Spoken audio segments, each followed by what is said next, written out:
آپ کو حضرت عیسیٰ علیہ السلام کے دور کے 3 مبلغین کا واقعہ سناتا ہوں کہ ان 3 مبلغین نے اللہ کے دین کو پھیلانے کے لیے کس طرح قربانیاں دی، اور آج ہمارا اس معاملے میں کیا حال ہے، ہم اس بارے میں غور کریں گے۔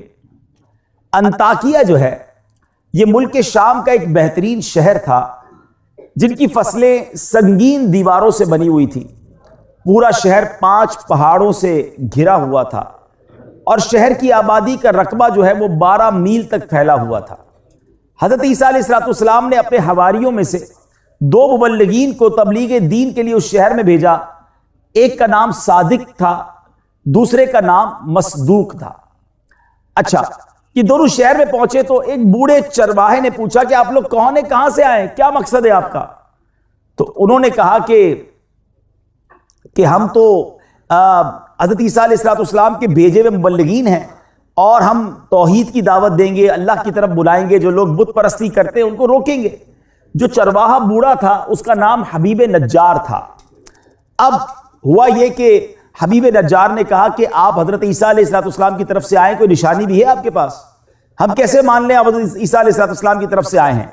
انہوں نے کہا ہاں، نشانی یہ ہے کہ ہم لوگ مریضوں اور مادرزاد اندھوں اور کوڑیوں کو اللہ کے حکم سے شفا دیتے ہیں۔ یعنی ان مبلغین کو اللہ نے کمال دیا تھا، حضرت عیسیٰ کو تو یہ کمال حاصل تھا، مگر آپ نے جن مبلغین کو بھیجا تھا وہ بھی جو کوڑ والا ہوتا تھا اس پر ہاتھ پھیرتے تھے، دم کرتے تھے، کوڑ ٹھیک ہو جاتا، اندھے کو دعا دیتے آنکھیں آ جاتی تھی۔ تو اب حبیب نجار نے کہا کہ میرا ایک لڑکا مدتوں سے بیمار ہے، کیا آپ اسے بھی ٹھیک کر دیں گے؟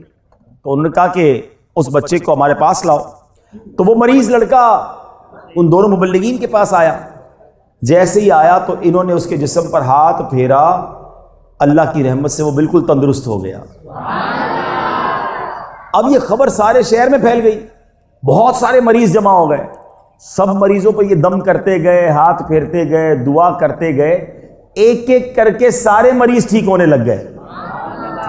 اب اس شہر کا جو بادشاہ تھا اس کا نام تھا انطیخا، ایک بت پرست تھا، اور ان دونوں کی زبان سے جب اس نے توحید کی بات سنی، اللہ وحدہ لا شریک کی بات سنی، بت پرستی کے خلاف بات سنی، تو وہ تو بڑا غصے میں آ گیا۔ اس نے دونوں مبلغین کو قید کیا، گرفتار کیا، 100 کوڑے لگائے اور جیل میں ڈال دیا۔ اس کے بعد عیسیٰ علیہ السلام نے اپنے حواریوں کے سردار حضرت شمعون کو انطاکیہ بھیجا۔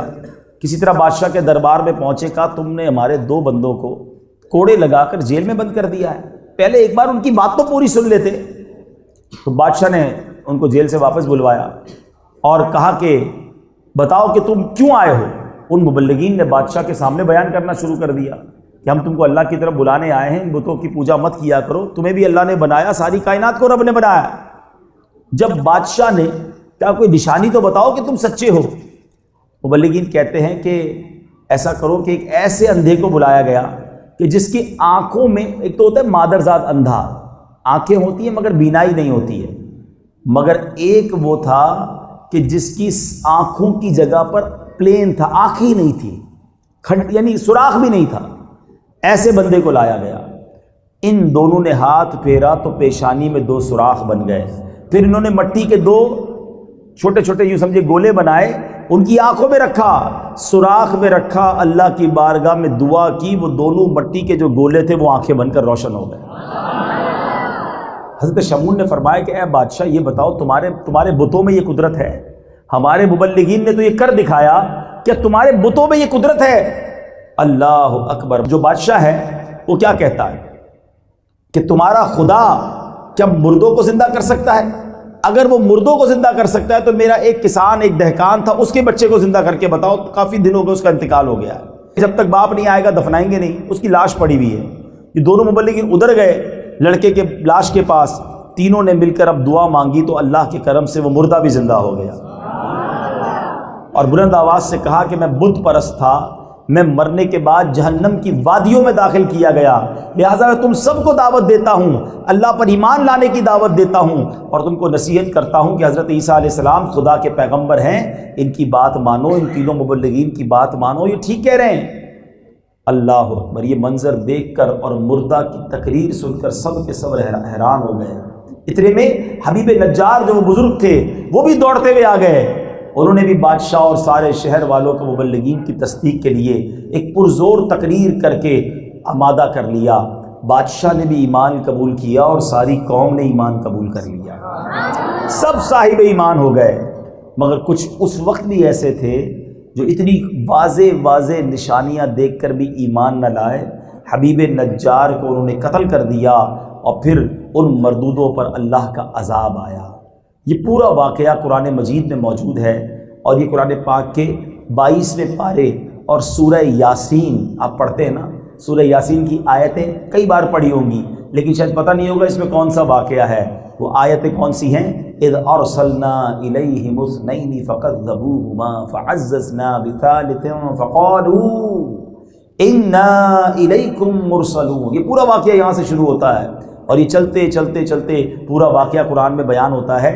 تو میرا آج یہ واقعہ سنانے کا مقصد یہ ہے، سیکھا کیا ہم نے اس واقعے سے، کہ جب اللہ کی راہ میں دین کی خدمت کا جب کوئی کوشش کرتا ہے نا، تو اس میں مشکلیں آتی ہیں، اس میں پریشانی آتی ہے۔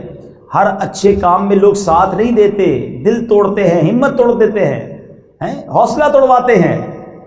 تو اللہ والوں کو یہ کام چھوڑنا نہیں ہے، ہمت ہارنی نہیں ہے۔ بندہ کہتا ہے یار نیکی کے کام میں کوئی ساتھ نہیں دیتا، میں نہیں کروں گا، نہیں، صبر کیا۔ انہوں نے 100 کوڑے کھا لیے، جیل میں چلے گئے، مگر اپنی جگہ پر ثابت قدم رہے۔ پھر اللہ پاک نے انعام کیا دیا کہ وہ بادشاہ بھی مسلمان ہو گیا، پوری قوم بھی مسلمان ہو گئی۔